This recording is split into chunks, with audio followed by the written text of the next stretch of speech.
a la gente que nos visita, la gente que nos va a ver después también en las grabaciones, a la hora que sea, en la mañana, en la tarde, esas son las ventajas de la conexión digital. A los que puedan ver esto, si les parece interesante y quieren conversar un poco más, si es que lo quieren aplicar en su cotidiano, ya sea en ciencias de la actividad física o ciencias de la rehabilitación, aquí está mi contacto, leolagos.udec.cl. Allí me pueden encontrar, siempre voy a estar dispuesto a poder conversar con los que necesiten y quieran investigar o quieran colaborar. Bien, voy a hablar un poco de pruebas de laboratorio y campo, un acercamiento general a la evaluación del movimiento, y voy a partir por cosas generales y después me voy ya a cosas más específicas que tienen que ver un poco con si realmente medimos lo que queremos medir, si realmente las pruebas de laboratorio se pueden asemejar a las pruebas de campo, cosas que en el rendimiento y en la salud generalmente se hacen, ¿ah? Por desconocimiento, por falta de equipos, por falta de tecnología hasta el momento, se ha hecho así, pero ya están apareciendo nuevas investigaciones que lo van refutando. Voy a partir por algo sencillo. Por ejemplo, acá tenemos un sujeto que es tenista, ¿bien? Que tiene una venda en su rodilla, ¿ya? En la parte proximal de la pierna, ¿cierto?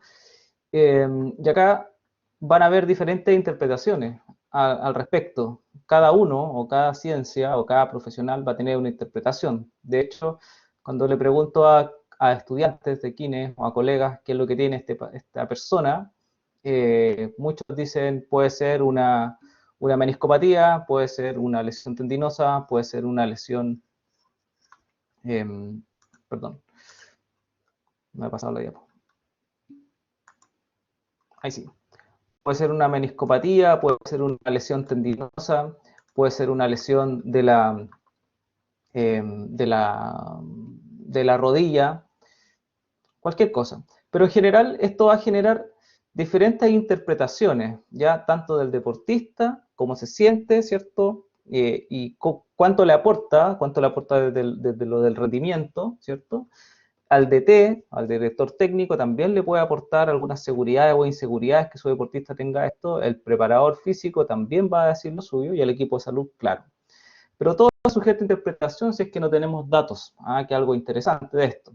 A lo mejor esta persona solamente tiene eso ahí por una cábala, como muchos futbolistas, ¿cierto?, que ocupan una cábala. A lo mejor esto es una cábala y no necesariamente está afectando el rendimiento de la persona. Entonces, yo quise hacer un pequeño resumen de algunas pruebas de laboratorio, campo y pruebas de bolsillo, ¿ya? Hay muchas más, yo puse algunas generales, pero para poder cimentar en lo que vamos a trabajar ahora. Dentro de las pruebas dentro de las pruebas y también de los equipos que se ocupan, ¿ya? Nosotros tenemos tres grandes áreas. Primero, las pruebas de laboratorio, que generalmente se hacen en lugares con recursos que pueden ser clínicas deportivas, centros de alto rendimiento, universidades, por supuesto, ¿ya? Y en estos casos, las evaluaciones pueden ser, por ejemplo, con cámaras de alta velocidad en 3 dimensiones, que se denomina cinemetría o mocap, o captura de movimiento, o cinemática. Cualquiera de esos nombres recibe. Plataformas de fuerza para evaluar cómo la persona está caminando, evalúa la fuerza de reacción del suelo, cómo reacciona el suelo cuando uno camina encima. Pruebas de ergoespirometría, por ejemplo, pruebas de cómo está tu relación de consumo de oxígeno, dióxido de carbono, cómo está funcionando la parte metabólica, pruebas electromiográficas también, muchos laboratorios con cable, y ahora los nuevos laboratorios tienen electromiografía sin cables y con acelerómetro incluido. Acelerómetros, o yo diría que más que acelerómetros a esta altura son IMUs, y IMU, que es Inertial Movement Units, o unidades inerciales de movimiento, que tienen acelerometría, tienen giroscopios para ver la posición, ¿bien? Y tienen en algunos casos magnetómetro igual para ver qué posición específica están. Y electrocardiograma, ¿ya? Entonces, Hay más cosas, ¿cierto?, en un laboratorio, pero en lo que respecta a ciencias del movimiento, probablemente estas son las principales que un laboratorio debe tener.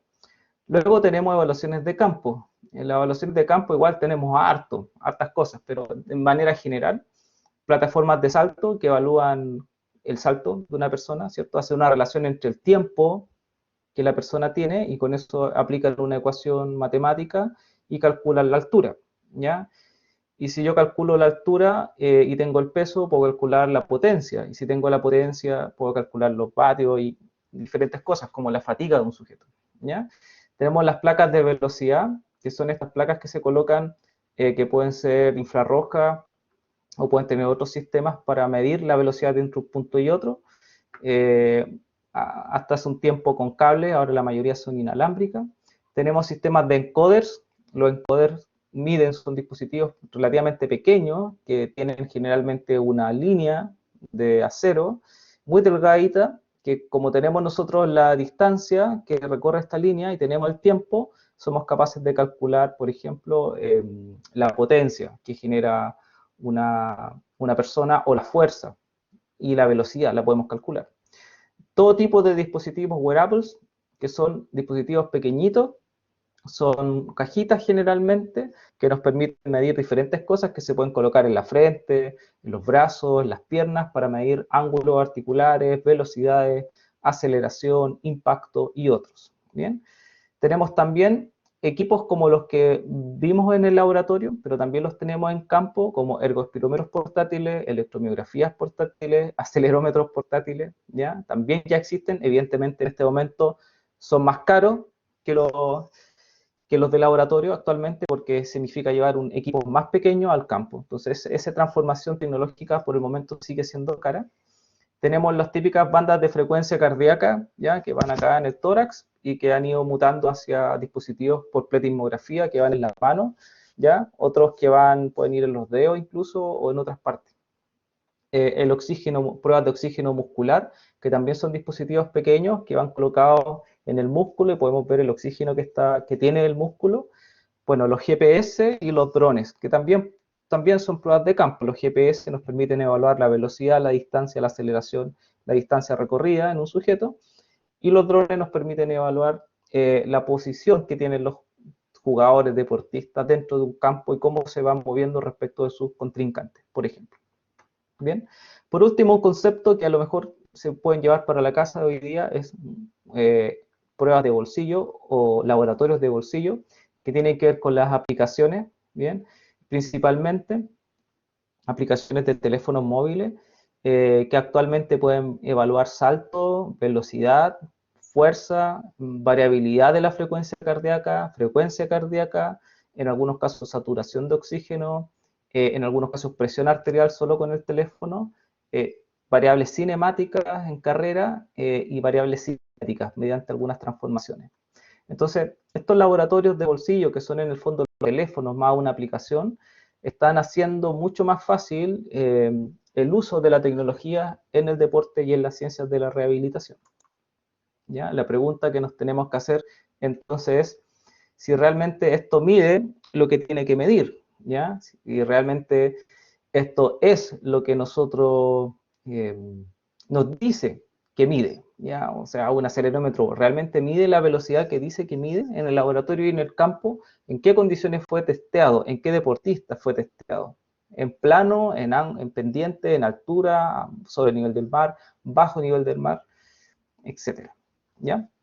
Entonces, yo acá había puesto un video, no se va a ver, pero era un video de una persona corriendo en un laboratorio con las cámaras grabando, con los electromiógrafos, ¿cierto? Que son estos que evalúan la conducción nerviosa de los nervios, con cámaras, ¿cierto? Que ven en 3 dimensiones, con ergospirometría al mismo tiempo y con un electrocardiograma. Más o menos así, ya se ve un laboratorio de biomecánica, para que se hagan una idea, con un treadmill, una cinta de correr, plataformas de fuerza donde la persona camina y podemos ver cómo están las fuerzas de reacción del suelo, cámaras, sistemas de cámaras, como les comentaba. También se involucran acá electromiografía, medidores de oxígeno muscular, ergospirometría para evaluar el consumo de oxígeno y varias cosas más. Eso pasa en un laboratorio. Y en el campo, ya en los sistemas de campo ahora tenemos algunos dispositivos. Esto puede ser interesante para la gente que le guste correr, para la gente que le guste hacer el deporte amateur profesional, como de alto nivel. Hay diferentes dispositivos ya para el campo. Yo ocupo estos dos, el Stride o Street, ¿ya?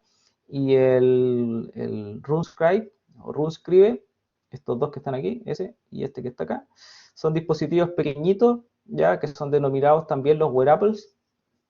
Son acelerómetros, son sensores inerciales, ahí, gracias por por la manito, que van puestos en la zapatilla, ¿ya? En los cordones o en el talón, dependiendo de lo que diga el fabricante.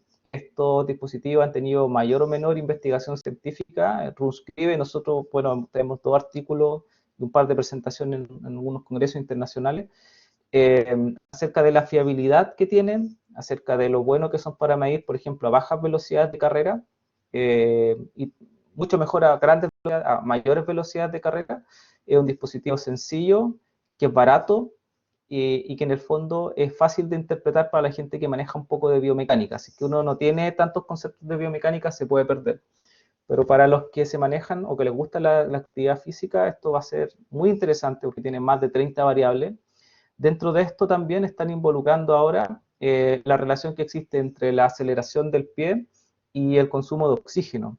¿Ya? El pie, por la forma en que acelera y que sube y baja y adelante y atrás, y el impacto, eso se relaciona con el consumo de oxígeno. Entonces, es como lógico, si yo voy más cansado en el fondo, o si tengo una distancia y voy más cansado en una prueba incremental, es porque mi consumo a lo mejor está llegando a un límite que ya no necesito evaluarlo. Y estos dispositivos lo hacen. Este Street tiene también un sistema que se evalúa mucho el ciclismo, que es la potencia, ¿ya? Y en este caso el Street te da también variables de potencia de carrera. Entonces, por ejemplo, hay un colega del sur que está entrenando a grupos eh,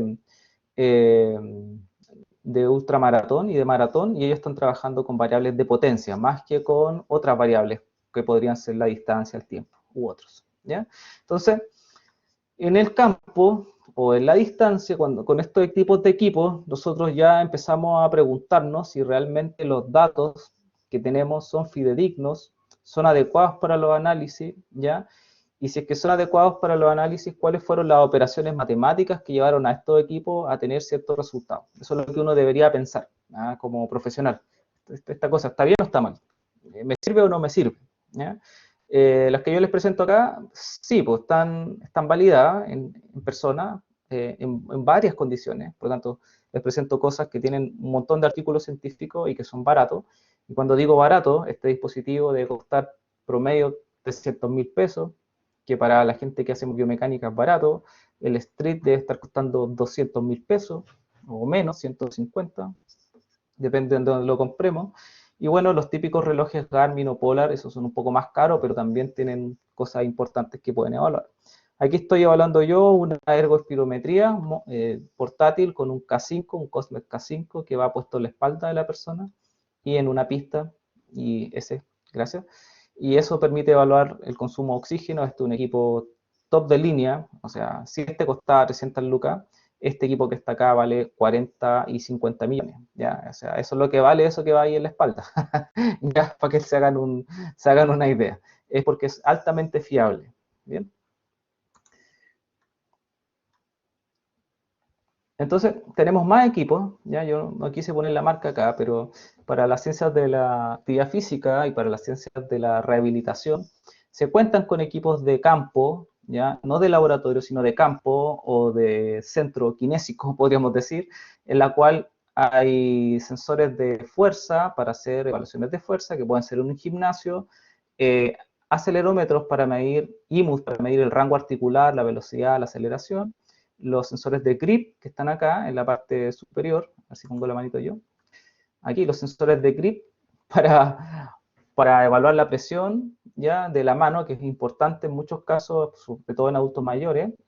Acá placas de fuerza que te permiten evaluar la simetría del tren inferior, tanto para saltar, para caminar, para hacer fuerza. Por ejemplo, si quieres levantar una pesa y tú quieres saber que tú estás haciendo una fuerza simétrica, a lo mejor esta es una buena herramienta para ti. Y sensores de presión para controlar la potencia muscular con un torque que tú como profesional estás entregando al sistema. ¿Ya? Voy a avanzar un poquito. Bien, entonces, aquí nos hacemos la pregunta, o sea, laboratorio versus campo. Los deportes como el básquetbol, el fútbol, rugby, el tenis, podríamos decir, son deportes que se basan en girar, acelerar, saltar, rotar, ya en diferentes planos de movimiento, ya. Especialmente en el básquet, como estamos viendo en esta imagen, ya, lo más solicitado en este deporte son, por ejemplo, los saltos y los movimientos laterales, ya, y también aceleración y desaceleración. Entonces, ¿qué pruebas o qué herramientas nos van a permitir evaluar este deporte objetivamente? ¿Ya? O sea, una prueba de consumo de oxígeno vale tanto para un basquetbolista como vale para un sprinter, como vale para una persona que hace maratón, para una persona que hace ciclismo, cuando los deportes son diferentes. Entonces, hay que hacerse esas preguntas, ¿ya? Cuando hablamos del acondicionamiento físico en específico para este sujeto, ¿ya? Se supone que lo que se hace es entrenar, en este caso, que la persona salte más alto y se desplace más rápido, ¿ya? Se supone. La pregunta es, ¿cómo lo medimos? Bueno, en el básquetbol, en la NBA, lo miden con rendimiento, ¿cierto? Pero ¿cómo lo hacemos en la vida real? ¿Qué variables tenemos? Se hacen diferentes test de velocidad, test de agilidad, con acelerómetros. Hay un montón de tecnología, sobre todo en las grandes industrias del deporte, ¿ya? Sin embargo, desde hace mucho tiempo, desde el 89 aproximadamente, ya hace un buen rato, se sabe que este tipo de deportes, ¿ya? Son muy difíciles de evaluar por lo que nosotros llamamos grados de libertad. Hay demasiados grados de libertad en juego. O sea, cada articulación tiene sus propios grados de libertad de movimiento en diferentes planos de movimiento. ¿Bien? Por ejemplo, el hombro tiene 3 grados de libertad, pero el hombro se está desplazando en el espacio también. ¿Bien? Ahí le vamos sumando exponencialmente grados. Por ejemplo, el tren superior tenemos el hombro, el codo, la mano, los dedos. ¿Ya? Y eso se va multiplicando exponencialmente y eso va sumando complejidad a la hora de ir a analizar un dato de rendimiento. Por lo tanto, una misma estructura, una misma variable no nos sirve. Es difícil en deporte y en salud. ¿Ya? Entonces, debemos manejar algunos conceptos. Por ejemplo, cuando nosotros hacemos locomoción terrestre, porque también hacemos locomoción acuática, ¿ya? Y locomoción aérea todavía no hacemos, pero después de la vacuna vamos a hacer, ¿ya? Y en la locomoción terrestre, por decirlo así, normalizada, que es caminar, correr y skipping o galopar, ¿ya? Porque también existe la locomoción terrestre pero arrastrándose o en cuadrupedia, ¿ya? O la locomoción terrestre especial, como las patologías especiales, pacientes con problemas neurológicos, ¿ya? Pero en estas 3 que les mencioné, marcha, carrera y skipping o galope, hay variables de costo aerodinámico, ya que son aquellas variables que nos permiten desplazarnos y que nos ayudan, como la ropa, el viento, nuestra masa corporal, nuestra piel, y hay variables de costo no aerodinámico, ya que son las que en el fondo nos hacen gastar energía desde el sustrato metabólico. Aquí hay algunas que hay que considerar, por ejemplo, la gravedad, o sea, la capacidad que tenemos para subir y bajar cosas, eso es lo primero. La inercia, nosotros cuando nos ponemos a caminar o cuando corremos, nosotros debemos acelerar, ¿cierto? Y desacelerar, y eso es el concepto de inercia. Por lo tanto, hay un trabajo muscular asociado, trabajo muscular que depende de un comportamiento metabólico asociado. El centro de masa, ¿ya? Que es el centro donde se unen las masas del cuerpo y que nos da nuestra estabilidad, ¿ya? Que en términos mecánicos se conoce como el trabajo externo, ¿ya?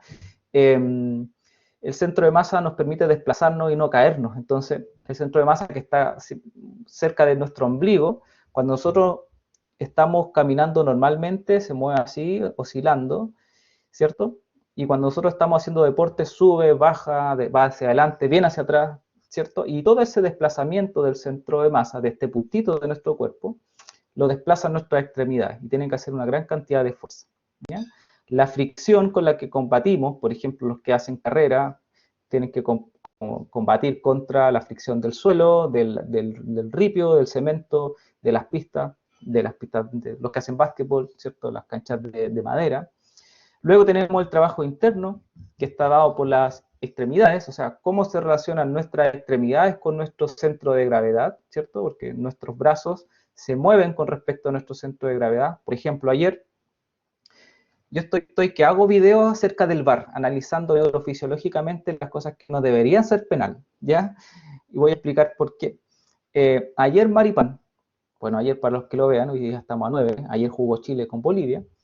Ayer Maripán iba desplazándose, ¿cierto? En un plano frontal, él estaba en un plano frontal, ¿cierto? En el cual su centro de masa iba hacia la derecha, ¿cierto? Y la única forma de que él se mantuviera de pie era que sus extremidades mantuvieran su centro de masa, ¿cierto? Y él lo desplazó hacia la izquierda. No había otra opción. Si él dejaba su brazo en la espalda, como lo pide la FIFA, él se hubiera caído, ¿ya? Y no es la función de los jugadores no es caerse, ¿ya? Y Moreno Martín, en eso, malamente para nosotros, pifia la pelota y tira la pelota para otro lado, ¿ya? Y casualmente le llega en la mano, pero esa mano estaba ahí, ¿por qué? Por una razón biomecánica, él estaba manteniendo su centro de gravedad. No es que haya estado queriendo pegarle a la pelota, ¿ya? Por lo tanto, Maripán lo saco aquí del juego y esto fue netamente algo fortuito. Entonces, eso tiene que ver con cómo desplazamos nuestros brazos con nuestro centro de gravedad. Luego hay contracciones musculares que nos permiten mantener la postura y obviamente también el corazón y los músculos respiratorios que nos ayudan a mantener todo nuestro sistema andando. O sea, son todas estas variables las que están involucradas en el movimiento. Ahora, cuando yo analizo a un paciente o a un deportista, que son paradigmas diferentes, muchas veces me centro en uno, por ejemplo, músculos respiratorios, corazón, pero me olvido de esto, del trabajo interno, ¿ya? O del centro de masa. ¿Por qué? Porque es más difícil medirlo, porque las herramientas que se necesitan son más caras, porque el conocimiento que requiere para procesar también está más oculto, ¿bien? Porque ha demorado la tecnología en llegar. La parte respiratoria ha llegado más rápido que la parte metabólica. Entonces, hay una relación en el equilibrio entre lo que yo consumo y transformo en energía, que se llama costo metabólico, ¿ya? O la parte metabólica, ¿cierto? Me como una manzana, es un sustrato, ¿cierto? Se transforma en energía, va a mis músculos, ¿cierto? Yo consumo oxígeno, esta cuestión hace la combustión, y por lo tanto yo soy capaz de moverme, ¿ya? Llega el ATP. Y esto tiene una relación con el costo mecánico, es decir, cuánto se mueve mi cuerpo. ¿Ya? Una manzana a cuánto movimiento de mis brazos y piernas equivale. ¿Ya? Entonces, hay un equilibrio entre lo que yo como y entre lo que yo gasto, entre el costo metabólico y el costo mecánico. Y esta relación metabólico versus mecánico en biomecánica se llama eficiencia. En ingeniería también, que es la eficiencia. ¿Cuánta energía entra? ¿Cuánta energía se desarrolla? ¿Ya? Nosotros en general los humanos tenemos una eficiencia relativamente baja en relación a las máquinas, por ejemplo, ¿ya? Entonces, lo que se sabe es que el costo metabólico cuando se estudia desde el consumo de oxígeno, por ejemplo, acá está la evaluación del consumo de oxígeno neto en litros por minuto, existe una relación directa entre el consumo de oxígeno, esto es velocidad y esto es consumo en el eje Y, entre el consumo de oxígeno y la velocidad. Es decir, esto es walking, marcha y esto es carrera, running. Y esto es marcha olímpica, marcha en carrera. Mientras más rápido yo camine, más consumo de oxígeno voy a tener. Mientras más rápido yo camine, más consumo de oxígeno voy a tener. ¿Ya? Es así. Pero hasta cierto punto, ¿ya? Hasta cierto punto. Y acá voy a llegar, ¿cierto?, a mi VO2 max, que va a ser donde yo tenga mi mayor consumo de oxígeno. ¿Bien? Pero ¿qué pasa si yo mantengo, por ejemplo, pregunta, porque esto se hace en laboratorio, ¿qué pasa si yo mantengo mi velocidad constante?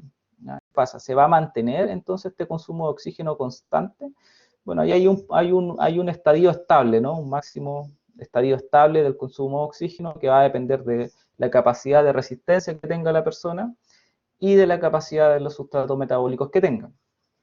Sin embargo, hay que considerar también la variable de tiempo, ¿cierto? ¿Cuánto tiempo es capaz de mantener? ¿ya? Entonces, esto es costo metabólico, el consumo de oxígeno relacionado con la velocidad o con las actividades que yo hago. Generalmente las pruebas que se hacen de costo metabólico son pruebas lineales, ¿ya? Pruebas lineales, es decir, que hago un escalafón de velocidad y voy aumentando la velocidad, voy aumentando, voy aumentando, voy aumentando, ¿ya? No son pruebas a velocidad variable, por ejemplo, ¿ya? Como en el deporte. No es que yo le ponga un medidor de consumo de oxígeno a un deportista, a un futbolista y lo haga jugar. ¿Por qué? ¿Por qué no es lo mismo? Bueno, porque el futbolista no hace los mismos movimientos todas las veces, ¿ya? Ni los basquetbolistas. Entonces, parece tener más sentido no ocupar estas pruebas de costo de transporte y ocupar otras, ¿ya? Existe otro concepto que es el concepto de costo de transporte. El costo de transporte es la relación entre el costo metabólico, o sea, cuánto consumo de oxígeno tengo, por la distancia, a la velocidad que yo recorro una cierta distancia, y esto normalizado por la masa de la persona. Es decir, cuánto consumo de oxígeno tengo en base a mi peso y cómo se relaciona eso con la velocidad a la que yo estoy corriendo. Eso se llama costo de transporte, ¿ya? Cuando yo voy a analizar el costo de transporte, que es una variable un poquito más objetiva desde mi punto de vista para evaluar rendimiento, que el costo metabólico, porque el costo de transporte relaciona el costo metabólico y el costo mecánico, ¿ya? O sea, lo que está pasando con mis articulaciones para poder llevar una velocidad. Entonces, cuando yo voy a ver esta gráfica de costo de transporte ahora, que está en Joule por velocidad, Joule kilogramo metro, me doy cuenta que en la marcha, este costo de transporte tiene una forma de U, es decir, que yo cerca de los 1 metros por segundo tengo mi mejor rendimiento, o sea, mi mejor rendimiento entre consumo de oxígeno y velocidad, ¿ya? A 1 metro por segundo tengo mi mejor rendimiento, pero si camino muy lento, fíjense, yo tengo casi el mismo costo de transporte que si caminara cerca de 1,6 o 1,8 metros por segundo, ¿ya? Es decir, si camino muy lento, gasto mucha energía, si camino muy rápido, gasto la misma energía, ¿ya? A considerar, por ejemplo, los procesos de recuperación.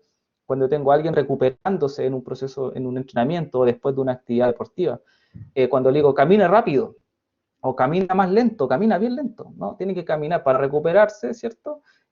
Para llegar a su estado estable, tiene que caminar, entonces a su velocidad autoseleccionada, que es esta que está acá, ¿ya? Si se fijan en la carrera, independiente de la velocidad a la que yo vaya, el costo de transporte es más o menos el mismo, ¿ya? Porque como es lineal el consumo de oxígeno, mientras más yo aumento la velocidad, más aumento el consumo de oxígeno, por lo tanto, como esto es consumo de oxígeno dividido por la velocidad, como hay una relación lineal, esta gráfica en el fondo se mantiene recta, ¿ya?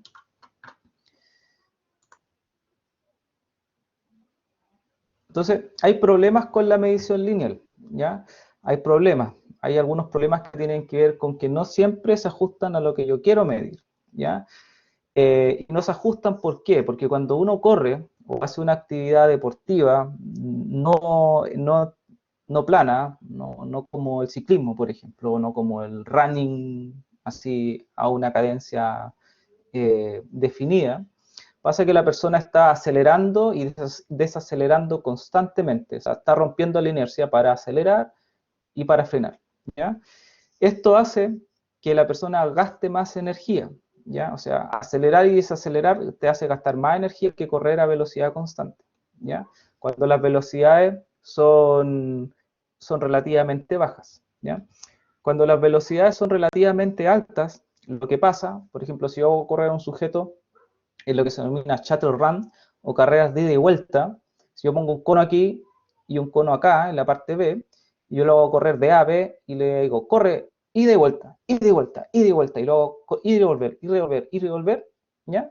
El costo de transporte de ir y volver, ir y volver, ir y volver, va a ser similar al costo que él va a tener a la máxima velocidad que corra entre esos dos puntos, ¿ya? ¿Por qué pasa eso? Bueno, porque a mayor velocidad, la velocidad tiene una relación más lineal con el consumo de oxígeno, ¿ya? Pero a bajas velocidades, el costo de ir y volver es más alto que correr a velocidad constante, ¿ya? Es un tema básicamente de que los segmentos articulares se mueven mucho más rápido y tienen que gastar más energía para moverse entre ellos y moverse en relación a su centro de masa.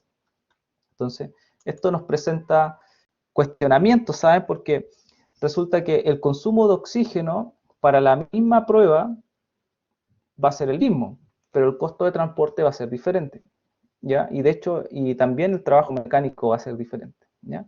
Entonces, como ya hay gente que se ha dado cuenta de esto, hay algunas investigaciones bien interesantes, por ejemplo, estas que calculan la fatiga de basquetbolistas con un acelerómetro puesto en la columna, puesto en la espalda, ¿ya? Básicamente. Es un IMU de un trigno, ¿ya? De Delsis, que también también evalúa electromiografía, pero en este caso lo ocuparon para evaluar acelerometría. Entonces, ¿de qué se dieron cuenta? Básicamente, es que cuando el basquetbolista que está jugando un partido deja de tener oscilaciones verticales mayores a un valor definido que ellos encontraron, es porque la persona se empezó a fatigar, ¿ya? ¿Y por qué? Porque la oscilación vertical para un basquetbolista significa poder despegar más rápido en un sprint, en una carrera, o aterrizar con mayor amortiguación. Por lo tanto, en un basquetbolista, colocarle un acelerómetro en la espalda te podría indicar cuándo se está fatigando. Y esto es interesante porque si yo tengo a 5 basquetbolistas, le coloco un acelerómetro y yo soy un preparador físico que está acompañando al coach, yo puedo estar viendo en mi tablet quién se está fatigando. Y cuando se esté fatigando, cambiarlo. ¿Ah?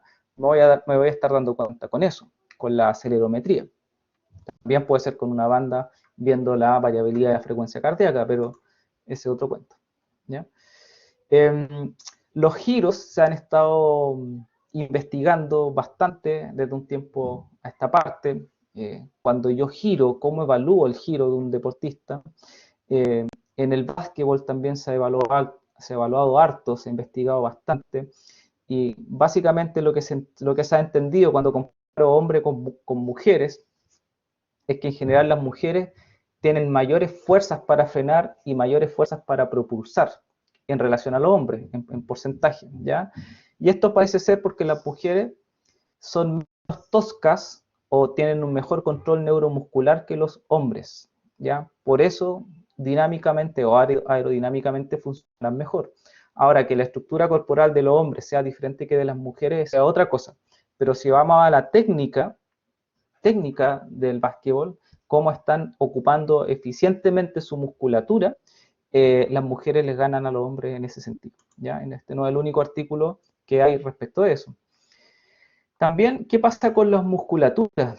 ¿Qué pasa con cómo el comportamiento mecánico del cuerpo? ¿Ya? Resulta que cuando te colocan electromiografía para ver cómo está la contracción muscular, en saltos, ¿cierto? Y en carrera, algunos datitos, generalmente yo partí creyendo, o sea, yo cuando estudié biomecánica, en los saltos, los bastos del cuádriceps, ¿ya? Cuando uno entrena la contracción excéntrica del cuádriceps, uno cree que lo que está trabajando es el descenso, ¿cierto? Cuando uno salta y rechaza en el suelo y cae al suelo, esta contracción excéntrica uno dice, es controlada por los cuádriceps. Por lo tanto, el cuádriceps es para eso, ¿ya? Y resulta que en este estudio, que es súper interesante, se demuestra que en realidad la principal función de los bastos es la desaceleración del centro de masa, pero en la horizontal, no en la vertical, ¿ya? En el componente horizontal. Lo que nos trae también una moraleja acerca de los protocolos y los programas de entrenamiento hacia dónde se deben enfocar a lo mejor, ¿ya? O sea, los tipos de entrenamiento de cuádriceps que son squat, ya a lo mejor un squat vertical no es el que debería ser asociado a un deporte como el básquetbol o el voleibol, debería ser un squat con una cierta inclinación, por ejemplo, ¿ya? Todo esto evaluado con electromiografía, ¿ya? En un partido de básquet. Voy a ir avanzando un poco. Entonces, ¿cuánto podemos relacionar las evaluaciones de laboratorio y las evaluaciones de campo? Hay que pensarlo, porque tenemos concepciones mecánicas, concepciones o conceptos metabólicos, tenemos herramientas de laboratorio, tenemos herramientas de campo y tenemos herramientas de bolsillo. Y luego tenemos actividades diferentes, ¿ah? Actividades, deportes diferentes, ¿ya? Entonces, esto nos da de pensar un poco, y aquí yo voy a presentar algunos antecedentes para ir entrando ya al finish de la presentación, en lo que va quedando. Puse algunos autores, ¿ya? Por ejemplo, Relgia, que es un autor que ha estudiado bastante lo que es la velocidad variable y la velocidad personal de marcha de la persona. Es decir, el momento que tú caminas normalmente, que tú autoseleccionas tu marcha, como cuando vas a un supermercado o cuando vas en la calle, y también la velocidad de transición de marcha a carrera, es decir, el momento en que tú pasas de correr desde la marcha hacia la carrera, ¿ya? Relgia, perdón, encontró variaciones ya el año 95 en sus resultados, y él determina que estos cambios de la velocidad que él encuentra tanto en el laboratorio como en el campo están dados por el efecto del treadmill. ¿Ya? No sabe por, o sea, él supone algunas cosas, ¿cierto? Pero están dadas por el treadmill. No sabemos bien por qué, todavía la tecnología no está tan avanzada, pero hay un efecto treadmill. Conversando con la doctora Bona, Renata Bona, que es mi cotutora del doctorado también, ella me mencionaba que ella también encontró diferencias en la velocidad autoseleccionada de sus muestras de estudio en pacientes con amputados y con problemas y con trasplante cardíaco. Y también en una variable dimensional o adimensional que relaciona la velocidad de la longitud de la extremidad inferior con la velocidad de marcha, que se llama número de Freud, es un número específico que se usa en biomecánica, y ella también encontró diferencias entre el treadmill y entre el campo. Y en el fondo esto se llamaría el efecto treadmill, de nuevo, ¿ya? Y nosotros también este año, en estos datos que les voy a presentar ahora, que vamos a presentar en la International Society of Biomechanics, en el Congreso Mundial de Biomecánica, también encontramos diferencias para la velocidad y para el costo de transporte, tanto en treadmill como en campo, ¿ya? Y esto se explica por algunas cosas. Por ejemplo, el treadmill tiene un motor que es autogestionado, o sea, la persona no lo utiliza, ¿ya? Segundo, la persona no está ni avanzando ni retrocediendo, está ocupando su fuerza para mantener una condición vertical, ¿cierto? Tercero, las fuerzas de reacción del suelo varían en relación al treadmill con relación al piso, el piso normal de una calle, por ejemplo. Tercero, el roce del aire, la sensación de aire, el roce con el suelo también varía. Por lo tanto, hay varias cosas que hacen pensar que el laboratorio no es igual al campo. Pero uno como investigador, o yo por lo menos hasta antes que me metiera en esto, decía, bueno, no va a ser tanto. O eso uno piensa, o eso te han querido explicar. No, hay que subirle un grado o 2 grados al treadmill para igualar la sensación de la pista. Ya, eso lo hemos escuchado hartas veces. Pero no, parece que no es así, y esto va a empezar a generar cuestionamientos, porque parece que lo que está evaluando realmente en pista no es realmente lo que queremos evaluar. Y esto se puede explicar también porque hay modelos mecánicos que son diferentes. O sea, yo camino de una forma, hay un modelo que se llama modelo de péndulo invertido, donde no hay procesos de resorte, por decirlo de manera súper sencilla, donde la eficiencia o donde la capacidad de reconvertir la energía es muy alta para el cuerpo humano, ¿ya? Versus un modelo mecánico de correr, donde hay un resorte que está por las rodillas, ¿cierto? Y los tendones, y donde aquí la capacidad de recuperar energía es bajísima, ¿cierto? Es menos del 10%. Acá en la marcha es alta, cerca del 60%. Y en el galope, que es algo, tipo de marcha, un tipo de locomoción que no ocupamos mucho, pero a medida que vayan avanzando los planes de caminar o de ir a otros planetas, si van a empezar a avanzar, también existe un modelo mecánico diferente. Entonces, hay cosas que son diferentes. Pues. Primero caminar, después correr, después el tipo de pista, después el tipo de equipo, después el tipo de examen o evaluación que se le vaya a hacer a los trabajadores, deportistas, pacientes. Entonces, yo acá coloco algunos resultados que nos dan para pensar, ¿bien? Que son producto de este desarrollo algunos resultados del doctorado, algunos resultados. Entonces, ¿qué hicimos nosotros? Colocamos un sujeto en un treadmill, lo hicimos correr a velocidad variable, ¿ya? Con porcentaje, encontramos su velocidad de transición de la marcha carrera, y después lo hicimos correr a un 10 y un 20% para abajo y un 10% hacia arriba, y lo hicimos ramplas que cada 5 segundos iban cambiando. ¿Ya? Entonces era totalmente variable la velocidad. El sujeto estaba acelerando, desacelerando, acelerando, desacelerando, constantemente durante 2 minutos. ¿Ya? Y replicamos eso en el laboratorio y lo replicamos en el campo, ¿ya? Y esta es una complicación porque en el campo tuvimos que hacerlo auditivamente, ¿no? ¿Cierto? Es difícil controlar la velocidad en el campo. Entonces lo que hicimos fue grabar los pasos del sujeto en el laboratorio, después le colocamos un audífono e hicimos que replicara sus pasos, ¿bien? Si el sujeto replica sus pasos en el laboratorio, lo mismo que el laboratorio, que en la pista, esto nos da para pensar que el sujeto si tiene la misma frecuencia de paso, entonces va a tener la misma velocidad. Es como lógico, ¿no? A ver, si tiene los mismos pasos, va a tener la misma velocidad. Ya, perfecto, esa era nuestra primera hipótesis. Y el sustento de por qué lo íbamos a hacer así.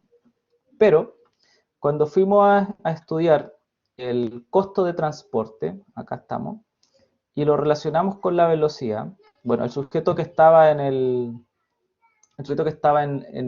campo estaba con un GPS puesto y con un ergospirómetro. ¿Ya? Entonces, fíjense, primero es que este sujeto está corriendo a una velocidad, que está la velocidad, que parte de los 9,5 y termina en los 14,3 aproximadamente, en la pista, y en el laboratorio los sujetos parten cerca de 6,5 y terminan en 8. ¿Ya? O sea, no tiene por dónde. O sea, la velocidad ya es diferente.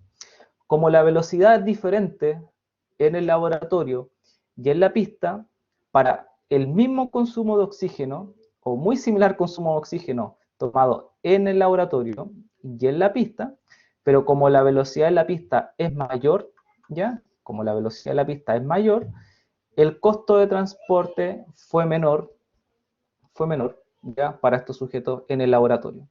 Es decir, mismo consumo de oxígeno, diferente velocidad, pero ellos estaban siguiendo la misma velocidad de paso que siguieron en el laboratorio. ¿Por qué corrieron más rápido entonces? Ah, porque alargaron el paso. ¿Ya? Eso fue lo que hicieron. ¿Por qué alargaron el paso? Bueno, porque no tenían un motor que lo estaba ayudando, como en el treadmill.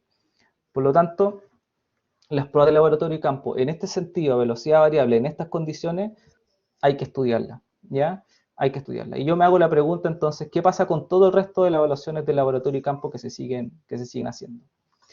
Entonces, cuando vamos a normalizar por la frecuencia, ¿ya? Por la frecuencia de la zancada de los sujetos, se sigue manteniendo que el costo del transporte del sujeto en la pista es más baja que el costo de transporte de los sujetos en el laboratorio.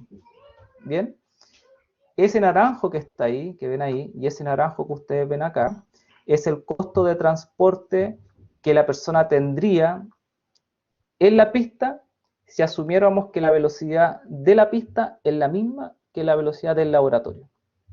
Es lo que nos han querido hacer pensar durante mucho tiempo. O sea, oye, la velocidad es la misma, perfecto. Ah, y el consumo de oxígeno es más o menos similar, pero sigue siendo mayor, entonces, el costo de transporte. Falso, porque la velocidad no es la misma. Lo medimos con un GPS, la velocidad es mayor. Como la velocidad es mayor y el consumo de oxígeno se mantiene, entonces el costo de transporte baja, ¿ya? Entonces esto da para pensar. Por último ya, para ir terminando, como dato a la causa, cuando los sujetos corrieron a 6,5, que es una velocidad baja de carrera, de un trotecito, ¿ya? La velocidad del treadmill versus la velocidad del campo corriendo a la misma frecuencia de zancada fue 53% mayor en la pista que en el laboratorio. Corriendo a 7 fue 46% mayor en la pista que en el laboratorio. Corriendo a 7,5 fue 67% mayor en la pista que en el laboratorio, y corriendo a 8 fue 53%. O sea, todas las velocidades de laboratorio versus pistas fueron mayores, a pesar de que se les dio la indicación a los sujetos y se les entrenó para que corrieran a la misma frecuencia de zancada, ¿ya? Esto nos deja algunas preguntas, y con esto voy terminando, y nos deja algunos cuestionamientos. La primera pregunta es, ¿cómo vamos a controlar la velocidad en el campo? ¿Cómo vamos a controlar la velocidad variable para tomar pruebas? ¿Cómo vamos a controlar la velocidad constante? La velocidad constante de la pista, ¿yo estoy seguro que es la velocidad constante del treadmill? ¿Alguien me lo puede asegurar? Porque nosotros estamos viendo eso ahora, o sea, realmente la velocidad que a mí me dice un GPS o que me marca, por ejemplo, el tacómetro del auto, ¿es realmente la velocidad a la que la persona corre en el treadmill? ¿Qué pasa con este efecto treadmill, ¿ya? Que hace que las cosas sean mucho más simples para la persona, ¿bien? Es bien interesante eso, porque muchos de nosotros entrenamos personas en treadmill y después los mandamos rehabilitados a su vida diaria, y en la vida diaria sienten mucha más carga de la que sentían en el treadmill. Entonces, ¿qué pasa con esta relación de equilibrio? ¿Qué pasa en el campo? Bueno, pasa que hay que considerar, y este es el segundo paso de nuestra investigación, hay que considerar el costo mecánico, es decir, ¿cuánta es la influencia que tiene el movimiento de las extremidades con respecto al centro de gravedad? ¿Cierto? Y cómo esto afecta lo que se hace en laboratorio versus lo que se hace en treadmill. O sea, no solamente considerar la velocidad, no solamente considerar el consumo de oxígeno, sino que también considerar el movimiento relativo, porque cada giro tiene un costo asociado, ¿ya? Cada giro de una extremidad tiene un costo asociado, y esa sumatoria de costos mecánicos, cómo se relaciona con las pruebas de laboratorio y con las pruebas de campo. Bien, a mí me gusta esto, me apasiona, y con esto termino esta charla. Muchas gracias, quedo atento a las preguntas que puedan haber. Les dejé mi correo al comienzo para los que quieran contactarme. En el futuro esta presentación va a quedar grabada, y estoy atento a sus preguntas por el chat si es que alguien quisiera hacer alguna. Muchas gracias.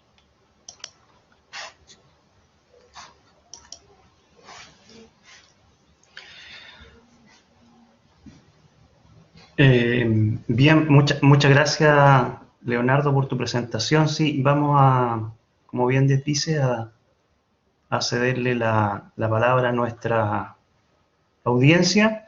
Ahora tienen micrófono activo, así que si quieren pueden hacer, si tienen dudas o preguntas que quieren hacer por el micrófono o por el chat. No hay problema en eso.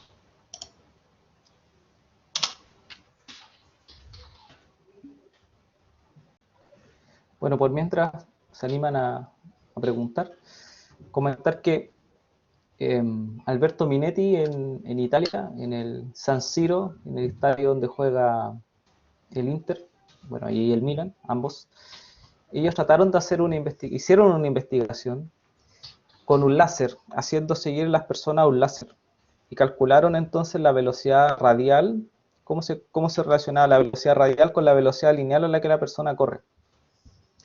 Pero esta investigación fue a velocidad constante, de nuevo, o sea, pudieron parametrizar la velocidad con un láser o cuantificarla, pero no lo pudieron hacer a velocidad variable. Este mismo ejercicio que hizo Minetti, Minetti escribió un artículo bien interesante que era cómo bajar de las 2 horas en las maratones, ¿ya? Después la tomó el equipo de Kipchoge, rompió la maratón, ¿ya? Y colocaron un láser, no sé si ustedes vieron esa carrera, en el desafío Nike, ellos le colocaron un láser al auto y lo hicieron correr mirando el láser, porque el auto iba recorriendo exactamente los lugares que hacían que la persona, que este sujeto, Kipchoge, se cansara menos. O sea, estaba todo estudiado para que bajara de las 2 horas en la maratón. Una aplicabilidad de lo que acabamos de ver. Profesor Leonardo, ¿Mm? profesor Leo, Sí, sí. Leonardo. Bueno, mientras ahí piensan si hay alguna pregunta, comentarle que efectivamente yo recuerdo el trabajo de la doctora Bona, en que ella evaluaba costo de transporte en pacientes con insuficiencia cardíaca y trasplante cardíaco, ¿verdad? Y recuerdo ahí que con el profesor Biancardi y Artur Bonesi, la doctora Bona, en ese trabajo reportaban las diferencias que existían entre trabajo de campo y trabajo en Trebling. De hecho, la doctora Bona en su trabajo comentaba que particularmente ella lo había identificado ahora en pacientes con trasplante cardíaco, ¿verdad? Creo que con insuficiencia cardíaca, si mal no recuerdo, ya había sido reportado años antes por Figueiredo. Y me llamaba la atención en base a todo lo que tú acabas de comentar, que Sacía justamente menciona eso como una de las limitantes o limitaciones del trabajo de investigación y posterior publicación que ellos realizaban. Y lo adjudicaban o de alguna manera salvaban, tanto Figueiredo como ellos, un poco estas diferencias, tratando de soslayarlas de alguna medida, en que en futuras investigaciones era importante dar tiempo de prueba a las personas, como ellos estaban midiendo en realidad velocidad de marcha autoseleccionada, ¿cierto? De campo versus también después, digamos, trasladada a Trembling, que era súper importante, muy importante, darles tiempo a las personas, ¿cierto? Pacientes o deportistas, de tener un periodo por decirlo de alguna manera, de aclimatación, ¿cierto? De familiarización con el Trembling, porque evidentemente los resultados obtenidos no eran iguales. Pero aparentemente por lo que tú dices, o por lo que tú mencionas ahora, no va a bastar con eso y no se trata solo de eso, sino que se trata de un costo mecánico a través de valoración del trabajo interno, ¿cierto? Distinto, que tú hablas de la movilidad de segmentos entre sí, ¿cierto? Como trabajo interno, o tal vez se refiere a una cuestión muy distinta que tiene que ver con trabajo mecánico interno, que es distinto. No basta solo con familiarizarse con el implemento ya. No sé cómo lo ves tú. Claro. Sí, yo por lo menos mi muestra eran todos sujetos deportistas. Claro, Deportistas, muchos ya hacían deporte en treadmill.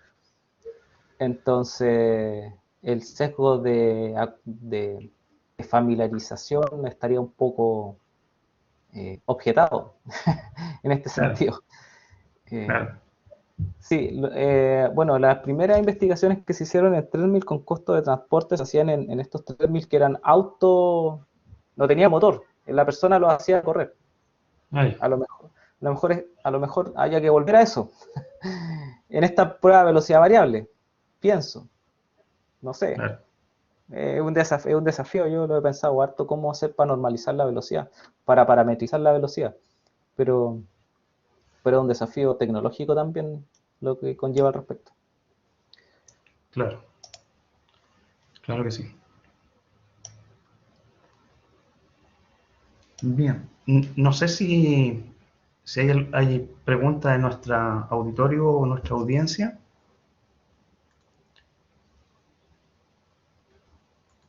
También interesante comentar, yo creo, finalmente, Leonardo, lo que tú nos señalabas respecto a, bueno, seguramente para los profesores de educación física que forman parte de nuestra audiencia mayoritariamente, está dirigido a ellos, una herramienta importantísima desde el punto de vista del movimiento básico, ¿cierto? De los movimientos clásicos más básicos es la marcha.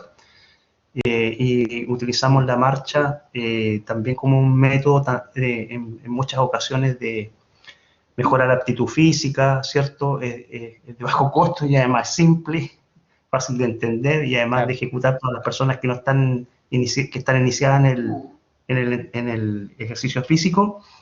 Lo que señalaba respecto a la velocidad de marcha autoseleccionada, que está muy cercana a la velocidad óptima de marcha. Tú señalabas ahí 1,2 metros por segundo, 4,5 kilómetros por hora, ¿cierto? Como sabemos ahí. Es importante también desde el punto de vista mecánico, ahí reforzarle a los profes que el trabajo mecánico aumenta por sobre y bajo esa velocidad, no solo por sobre. Entonces uno puede de pronto estar Claro. con un costo de movilización mayor por debajo de la velocidad de marcha que a uno le resulta cómoda. Y en términos de gasto energético eso es importante para la gente que quiera, por ejemplo, estar en un plan de entrenamiento físico, alguien que quiera reducir de masa corporal o cambiar composición de masa.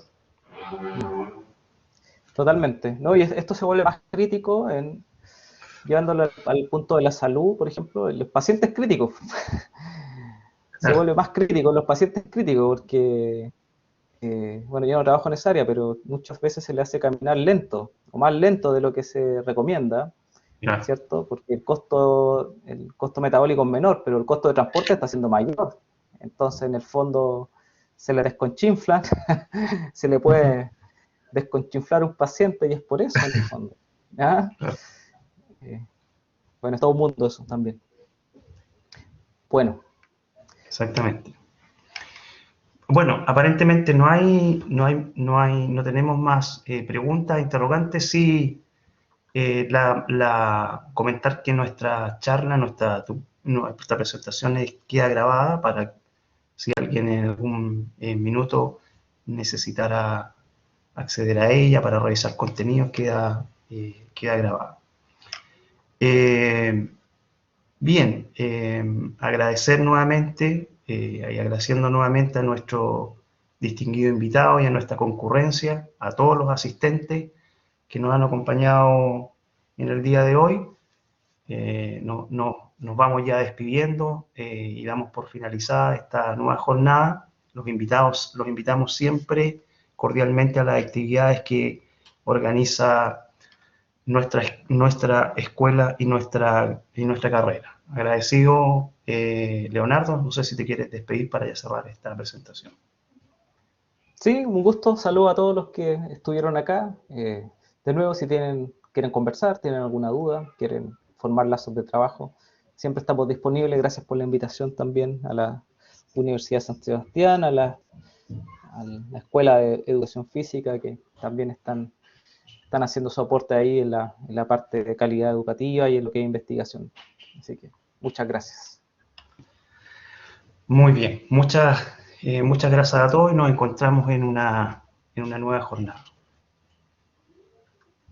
Adiós. Adiós.